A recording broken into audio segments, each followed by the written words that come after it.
Today we're going to talk about how to reverse hair loss. And I'm also going to get into the number one best meal if you want to grow your hair. The most common cause of hair loss is androgenic, and I'm going to explain what that is. But that involves a pattern baldness, where if it's a man, they're going to actually lose their hair on the top right here. In a female, it's more thinning hair through here. How could someone possibly grow hair on their chin, but then lose the hair up here? In fact, I have a perfect example of this right here. If I take this gentleman right here, you can see, let's just take this off right here. He has all this hair right through here and right there, but nothing right here. Today, we're going to answer why that is. So let's just build a little foundation. This is one of your hairs right through here. We have the scalp right here. And around the hair, there's something called a follicle. What is a follicle? Follicle is not the hair. It's a little environment around the hair that has a tiny factory that helps the hair grow. And what's very unique about this follicle is it requires a tremendous amount of oxygen and also the energy factories that come along with it, which is mitochondria. As we age, hormones do decrease. One hormone that decreases is testosterone, both in men and women. But there's another hormone, a more powerful version of testosterone, that tends to go up as we age, and that's called DHT.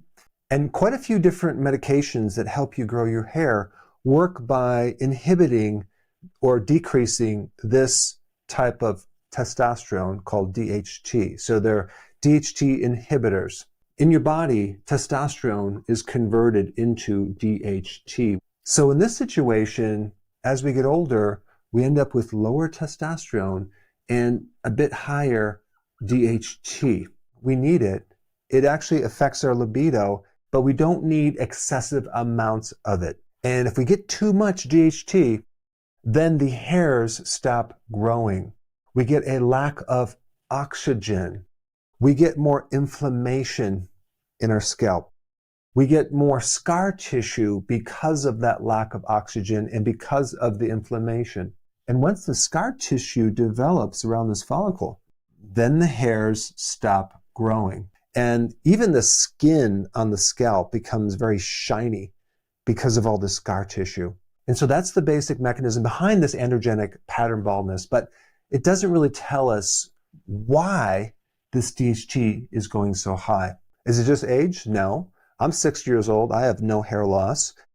The gentleman you just saw is maybe a little bit older, and he lost his hair years ago. So is this all genetics? And if we talk about the genetic piece of this puzzle, we're talking about more of this enzyme being activated. And we're also talking about just the receptor for this hormone is just more sensitive. And this is why it's so important to understand the mechanism of all the things that can increase this DHT, because even if you have a genetic problem, there's still things you can do to keep this down as low as possible. Now, the problem with using a drug to lower that is, yes, it can actually help you get your hair back, but there's some slight minor complications as far as side effects go. You start losing your libido. You get erectile dysfunction because they're creating a major shutdown of this hormone through the entire body. What is the primary driver of DHT beyond getting older, beyond just having genetics that make this hormone more sensitive? What is it?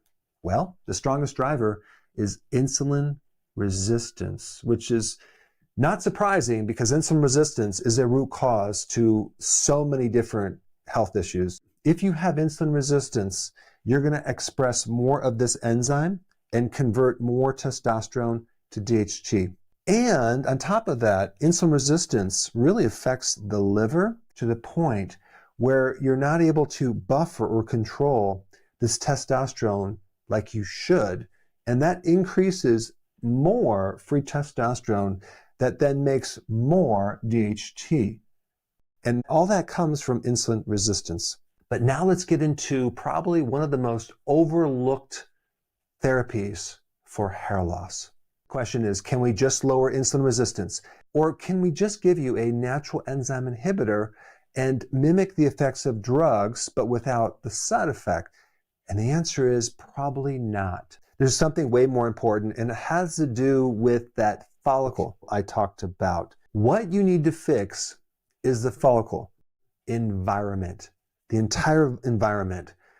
Because what they can do now is they can transplant hair on the back of your head to the top, or from other places in your body on the top of your head, but they only can do it if they transplant the follicle, not the hair itself, but the actual thing that the hair comes in. It's kind of like the soil that allows the root to grow. It's an entire ecosystem. It's an environment that you have to look at. And excessive DHT does start this cascade going, but then what happens is a whole bunch of things. You have decreased oxygen, and then we have this condition without oxygen. It's called hypoxia, and that can actually create inflammation. So now we have this entire ecosystem that's inflamed that then develops a reparative process in scar tissue, and then it becomes very shiny and you're bald. One of the most overlooked therapies that is very effective is number 4, mechanical stimulation of your scalp. Because what you have to do is you have to wake up these stem cells. You have to break down the scar tissue. And there's many different methods of doing this. A lot of people do like invasive massage on their scalp. But the one that really is the most effective is microneedling. Microneedling is very similar to what I did in one of my pastures in part of my farm.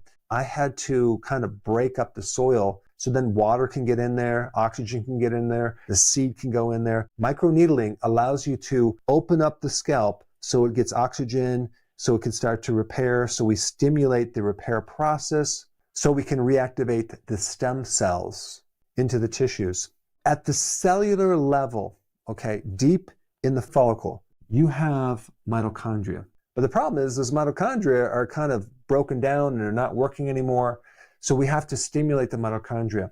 Partly it's going to be the microneedling, but partly it's going to be another therapy, and that's called red or near infrared light therapy. This is some really cool stuff that has some massive research behind it, because when you throw a light with this spectrum between 630 and 850 nms, which is the wavelength, into your scalp, you are basically going to help restore the mitochondria. And they're also doing therapies right now with red light therapy for your eyes to improve eyesight because it stimulates more mitochondria. And what we're trying to do from this mitochondria is get more energy out of the mitochondria. So now we have the energy to grow hair. A lot of the medications for hair loss inhibit that enzyme I talked about to decrease DHT, except for Rogaine, which is a very common medication. Rogaine does not work by blocking DHT. Rogaine works by creating a vasodilation or more circulation, because in order to grow that hair, you need oxygen in your scalp. Out of all the things that can mimic Rogaine, or at least get somewhat close to it, rosemary oil is at the top of the list. The phytonutrients in rosemary oil greatly improve circulation. They also decrease that DHT, they reduce inflammation, and they help protect the mitochondria. So we're adding layers to this problem, and we're compounding the effectiveness so we can really get your hair back. Now, if you just did number 4, 5, and 6, I still think it wouldn't work unless you also fix the original reason why the hair fell out in the first place, which involves 1, 2, 3. So we cannot forget to also correct insulin resistance. We must correct this. There's some really key nutrients that can help speed up the growth of the hair. That's zinc and vitamin D. These two nutrients, hands down, are the two most important things to stimulate the stem cells or stimulate the growth factors of that hair. And I would recommend taking no less than 10,000 IUs of vitamin D3 every day. As far as zinc, I would recommend something like 30 or 40 milligrams. And then number 3 are additional inhibitors of that enzyme. If you wanted to add some more things, I'm not suggesting you do that, but I'm just going to tell you all the things that act as the natural 5-alpha reductase inhibitors. So maybe you've heard of saw palmetto, that's a common one. Pumpkin seed oil, the phytonutrient in green tea, EGCG. Peppermint oil is a powerful one. And I've already mentioned zinc. So I'll put some links down below. But I also wanted to give you an idea of probably one of the best meals that you could consume to support your hair from a nutrient standpoint. And that would be liver, number one, okay? And of course, onions, number two, because you really don't want to eat liver without onions. They kind of come together. But what's in liver that supports your hair is a very bioavailable iron called heme iron, which the hair needs. Liver also has zinc and copper and other trace minerals like selenium. And then, of course, onions. Onions are super high in quercetin, which is a very powerful anti-inflammatory. And then we have sauerkraut. Why sauerkraut? Sauerkraut not only helps fortify the gut, but sauerkraut has like literally the most vitamin C out of anything. It's like 700 milligrams per half of a cup. Sauerkraut has over 600 different phytonutrients, which help the hair in many different ways, including decreasing the DHT. And lastly, we can't forget pumpkin seeds, because not only can pumpkin seed give you enough magnesium and trace minerals, pumpkin seeds and pumpkin seed oil also act as a pretty powerful 5-alpha reductase inhibitor to help lower that DHT. However, at the foundation of this problem, we still have insulin resistance. This is probably what started the whole problem in the first place. And because of that, the absolute most important video for you to watch right now is how to reverse insulin resistance. And I put this video up right here. Check it out, watch it, and apply this information.